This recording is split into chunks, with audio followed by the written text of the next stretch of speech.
আল্লাহ রাব্বুল আলামিন কোরআনের ভিতরে বলেন ওয়াকাদা রাব্বুকা আল্লা তা'বুদু ইল্লা ইয়্যাহু ওয়া বিল ওয়ালিদাইনি ইহসানা। আল্লাহ রাব্বুল আলামিন বলেন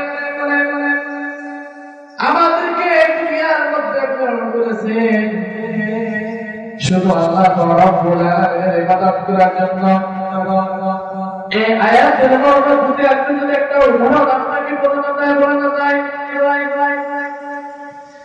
দুনিয়ার মধ্যে কোনো মানুষ যদি এক জায়গায় আগুনের গণ্ডি জ্বালানো হয়, আগুনের গণ্ডি জ্বালানোর পরে যদি কোনো মানুষকে বলা হয় ও ভাই এই যে আগুন জ্বলতেছে এই আগুনের ভিতরে ঢুকিয়ে যদি আপনি আর থাকতে পারেন ভাই, তাহলে আপনাকে আমি 1 কোটি টাকা পুরস্কার দিব। সে রাজি হবে কি বলেন? রাজি হবে? কখনো রাজি হবে না। এভাবে প্রত্যেকটা মানুষের কাছে কি বলে ভাই আমাদের কোটির ভিতরে যদি আপনি 1 টাকা থাকতে পারেন আপনাকে 1 কোটি টাকা দেওয়া হবে, কিন্তু কে হয়ে রাজি হবে না? আমাকে বলবো আমিও তো রাজি হব না। তেমনই ভাবে আল্লাহ রাব্বুল আলামিন বান্দা দুনিয়ার মৃত্যুর ভয়ে কোটি টাকার সম্পদ তোমাকে দিতে চাইতেছে বান্দা। ও বান্দা যে অর্থ সম্পদ টাকা পয়সার জন্য আমি আল্লাহ আমাকে ভুলে যাইতেছ, আমার বন্ধু রাসূলকে ভুলে যাইতেছ বান্দা। সামান্য আগুনের ভিতরে তোমাকে 1 কোটি টাকা দিতে চাইতেছ বান্দা, তুমি আগুনের ভিতরে যেতে চাইতেছ না।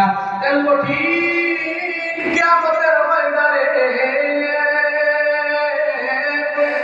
হাসরের মাঠে প্রত্যেকটা মানুষ অপমানিত লাঞ্ছিত বঞ্চিত হইবে। জাহান্নাম তাদের গ্রাস করার জন্য ধরবে, জাহান্নামের আগুন তাদেরকে ধরতে আসবে। তখন মানুষ কি করবে?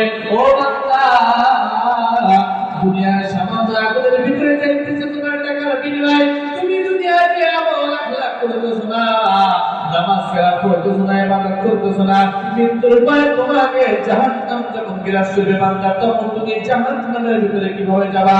আমরা দুনিয়ার ভিতরে আল্লাহ রাব্বুল আলামিনের সাথে শিরক করি। আল্লাহ রাব্বুল আলামিন বলেন আমার সাথে কোনো মানুষকে অংশীদার করিও না, আমার সাথে কোনো মানুষকে শরীক করিও না। আমার সাথে যাকে শিরক করা হবে, আমার সাথে যদি কারো শিরক করা হয় তাহলে তার শিরকের কোনো সময়ের জন্য মাফ হয় না, আর একটা শিরকের গুনাহ জাহান্নামে নিয়ে যাওয়ার জন্য যথেষ্ট।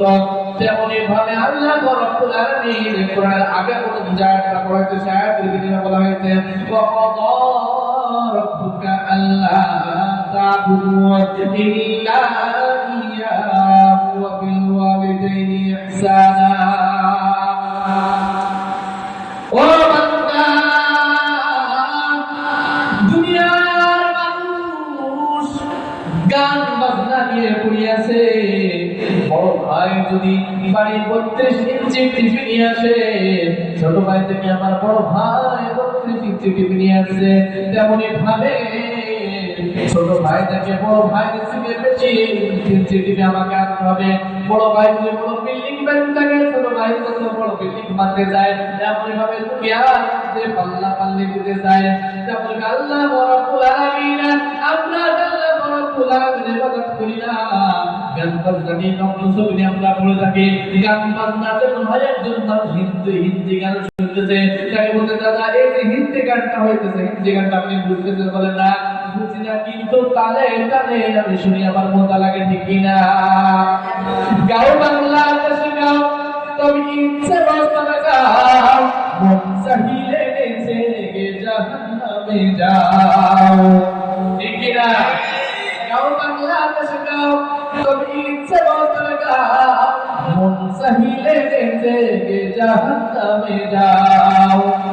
যেমন ইচ্ছা তেমন করে মনের সুখে গান গাইবে, মাঝে মধ্যে কিরিং বিরিং কোমা তোলাই নাচিবে, গান গায় আবার কি করে? নাচে, কিরিং বিরিং করে কি করে?